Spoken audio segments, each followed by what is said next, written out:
Over the last 3 years, CSERA has become a community, a family of businesses, like-minded experts such as yourselves that come together every single year to say, you know what, we want to put human rights at the center. So thank you very, very much. Can we please give yourselves a round of applause before we start? Now, again, the theme, de-risking industry through rights-based resilience, is one that is felt, actually, now more than ever. And over the next 2 days, we will explore how we can put rights at the center to help us make sure that, economic development is not just about the one bottom line, 1P, but we look at a triple bottom line approach, one that is people, planet, and profit focused. So, without much further ado, I would like to invite Dr. Insa Ewart, Deputy Head of the EU Delegation to Malaysia, to give our opening remarks. A round of applause to her as she takes the stage.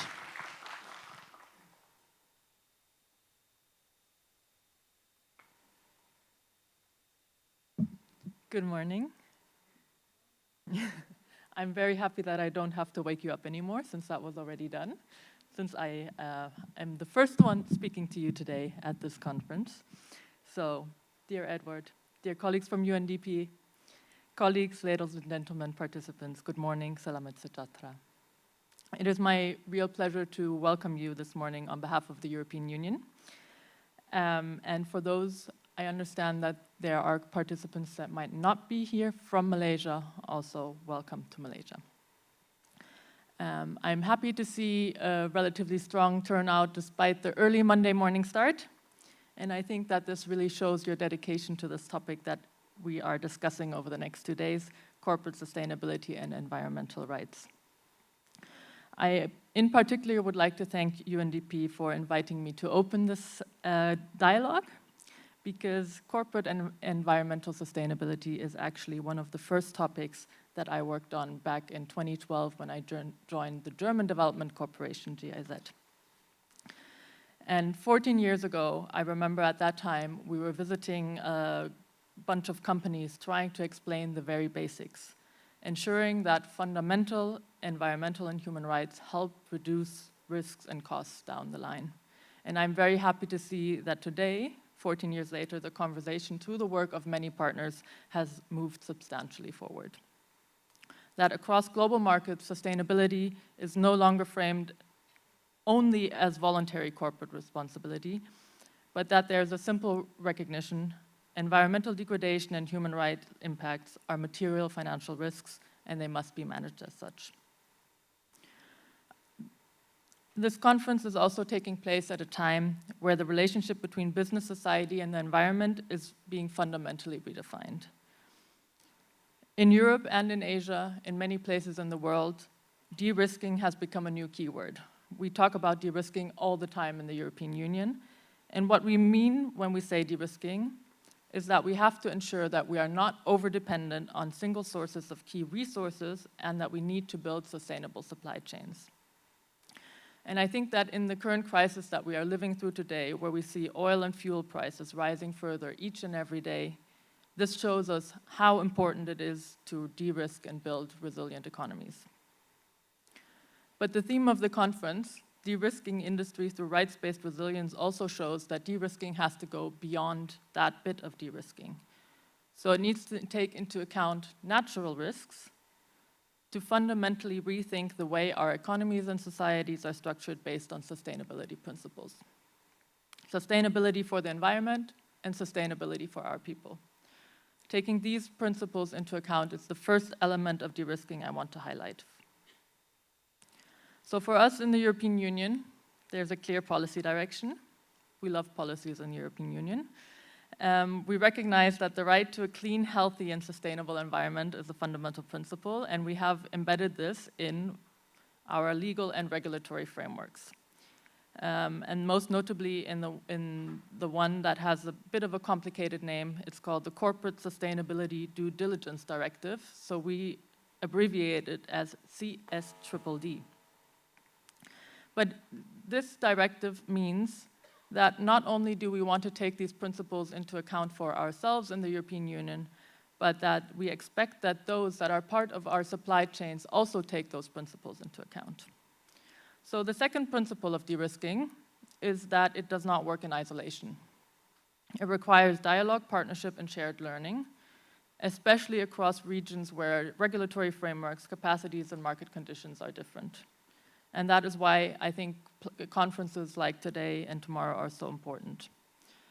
We're in the European Union, we're very committed to engaging with partners in Asia and elsewhere to make sure that robust due diligence practices are taken up, that we promote coherence across frameworks and foster sustainable and inclusive growth. And in this endeavor, civil society is a particularly important partner, because civil society plays a vital role in advocating for affected communities and provide early warnings of risks and holding businesses accountable. So from the European Union side, we work together with UNDP and other partners through projects that we fund. And one of these projects that I want to highlight, because it works specifically on responsible business practices, is the project that we call Agents of Change, Youth and Media for Responsible Business Practices. And over the past 2 years, this project has engaged with youth and media as key drivers for change for environmental and human rights due diligence and business conduct.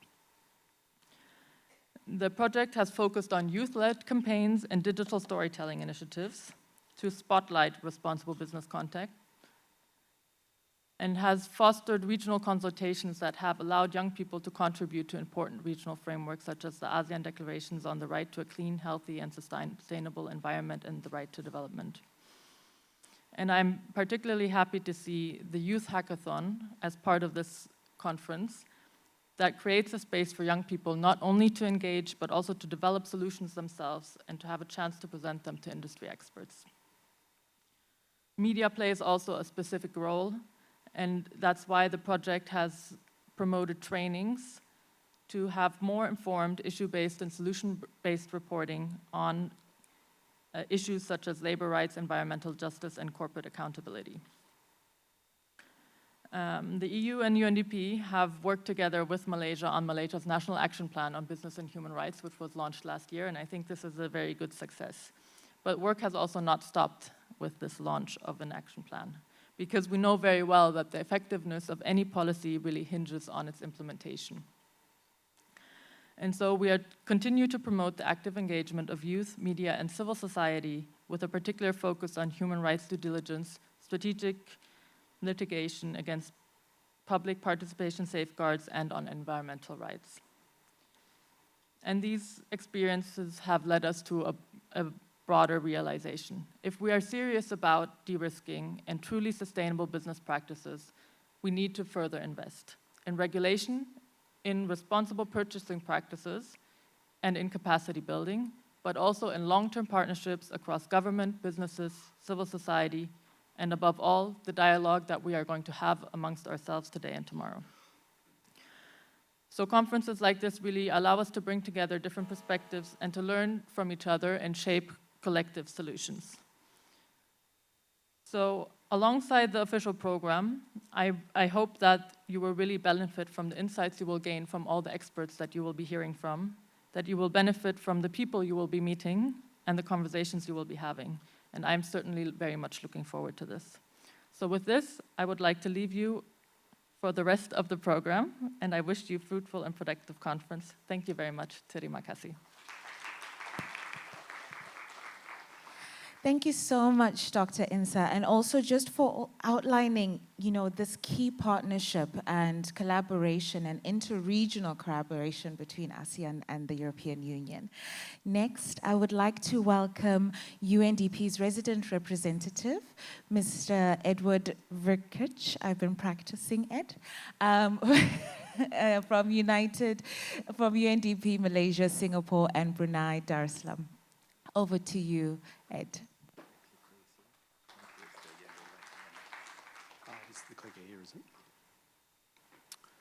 Salam, selamat pagi, apa kabar? Welcome to Malaysia.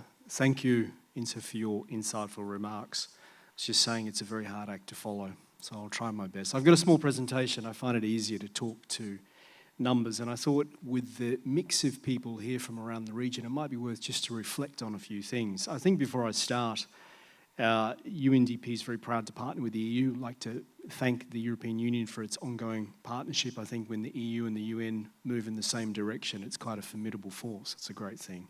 Thank you all for making the time to come to Malaysia, whether you've come from somewhere close or somewhere a little bit further afield. We thank you very much. This is an issue that is often misunderstood but growingly important for reasons which we'll get into in this little keynote address. I think fundamentally the key message for me is that not only are rights important, not only are obligations important, but the economics of sustainability and the pivot towards improving rights-based approaches makes sense. And if you're following the war in Iran right now, I think nothing says more about the need to pivot our energy production towards new renewables better than the insecurity that it's raised.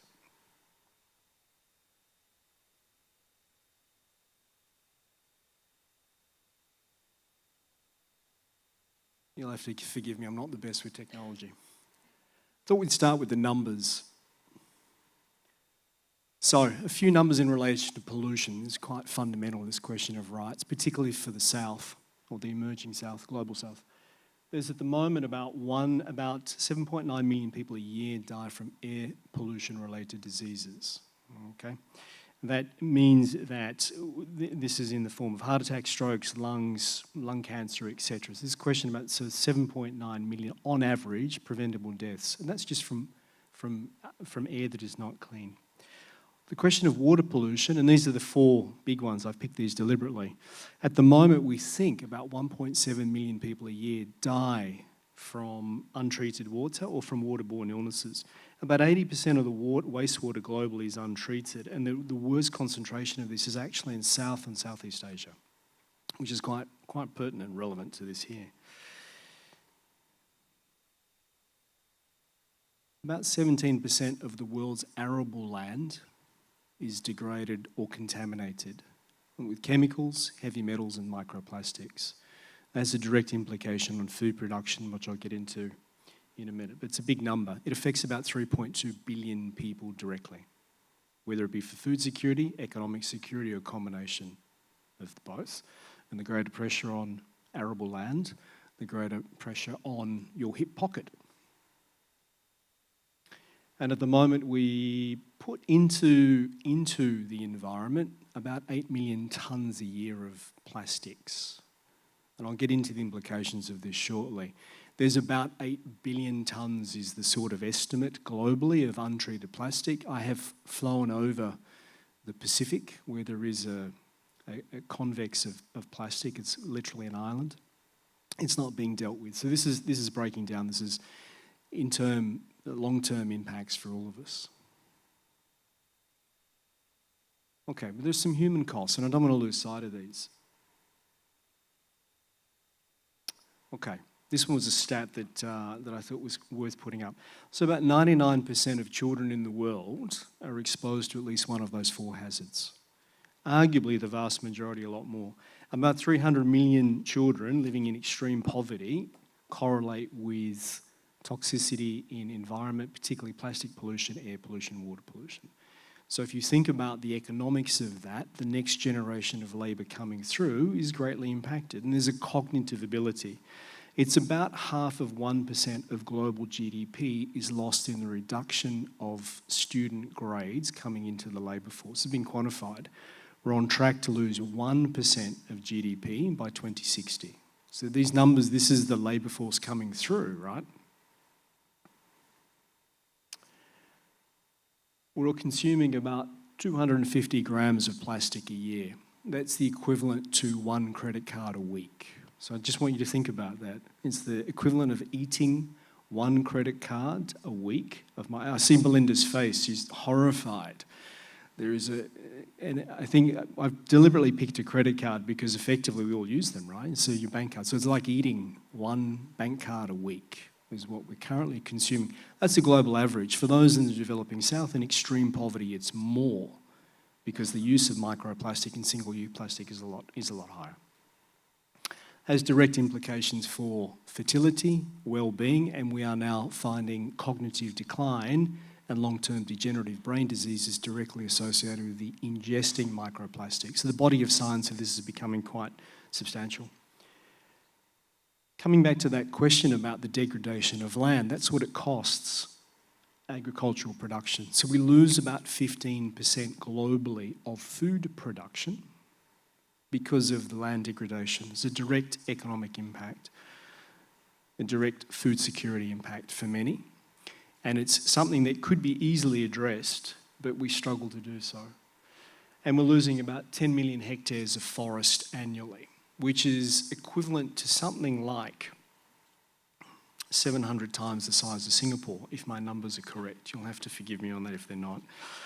The deforestation, we get about 4 million back from land rehabilitation, but that's all degraded, so it's a complicated equation. That equates to about 16 million hectares of biodiversity loss. So there's some equations on this that show the biodiversity impact is huge. We're in the middle of the 6th largest extinction, and we've lost something like 70,000 species in the last 50 years. So that is accelerating, in great measure due to pollution and climate.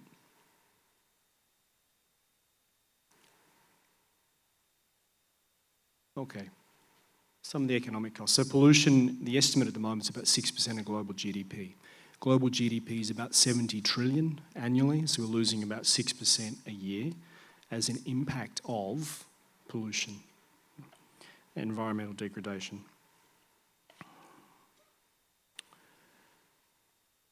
That's what it equates to, is the 15% equates to 10 trillion. So you can see the thread coming through here. And I think land is the easy one to deal with because it's one of the ones that's most important.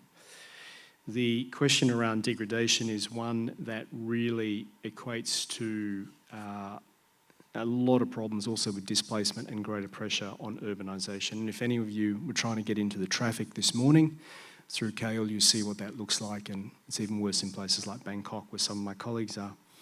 That this number here was the one that was, I think, particularly pertinent. So that equates to about 7.5% of GDP loss just for Asia. So 6% globally, slightly higher in Asia because the concentration in Asia is even higher. And then this is the one. So I looked at this last night. The 40 most polluted cities in the world are in Asia Pacific. The concentration is in India, Pakistan, Bangladesh, Indonesia. So that is 40. So the top 40 most of those are in India, unfortunately, which also is emerging with young population and quite an economic hub. So there are some opportunities. So we do know that going renewable as a business can save you up to 30%. I'll give you a couple of examples. So Tesco saved last year £100 million by going renewable. IKEA has done something similar, and the numbers are about the same globally. It's about £130 million they've saved just by pivoting towards a greater mix of renewable energy for their stores. Coca-Cola saved $600 million in the last 5 years by simply changing their packaging, moving away from single-use plastics and the way that they move their product around. So there are, and that's the big end of town. We also know that when you can demonstrate sustainability, creditors tend to give you more favourable rates for loans because they can see sustainability and sustained profitability. Global surveys. I looked at some meta-surveys on this, quite interesting, had the team look at this. So people are apparently prepared to pay more for sustainable products, and this comes up quite often. Global average at the moment, the estimate is that people in many meta reports, many meta surveys, have reported that they would be happy to pay up to almost 10% more for a product they knew was sustainable. So you think about that as a flow on to business and the value add for that. So, nature positive. This one's an emerging area, but the current estimate, we think, is by looking at nature positive or nature-based solutions as part of what you're doing, global economy could save up to 5 trillion. So that starts to reverse the loss to GDP. They're big numbers. They're very hard to quantify nationally, but globally we can see them. So latest studies I've seen 10-time return, so 5 to 10-time return on greater sustainability. And that's a big number, it's a broad number, but it's a deliberate number because it shows that there is an opportunity there. So when you correlate that with the price premium and you correlate that with the return, that's what it potentially looks like. To give you one metric, I've just served in Papua New Guinea as the Deputy Head of Mission, a very large palm oil industry. They access the European market exclusively, and they get a 30% premium on their palm oil. Malaysia's palm oil, 7% accesses the European market, and that brings in 40% of revenues to palm oil in Malaysia. So you can already see the pivot towards sustainability and what that means. So, very simple ask from us. One is, we want you to lean forward in your efforts. This is really important. It's a room of leaders. It can't just be government. There's enough heavy lifting for all of us. We want you to also lead action, deliver sustainable practices. This, and Insa touched on this in her speech, this idea of not only mainstreaming, but actually making it a first principle of how you engage and how you act. This is really important. It's not just embedding rights, but it's also embedding business practice around rights, but also thinking about not just sustainability, but sustained engagement. It's critical that you join us in raising awareness of these efforts. This is really important. We talk about this a lot, but actually it takes a coalition.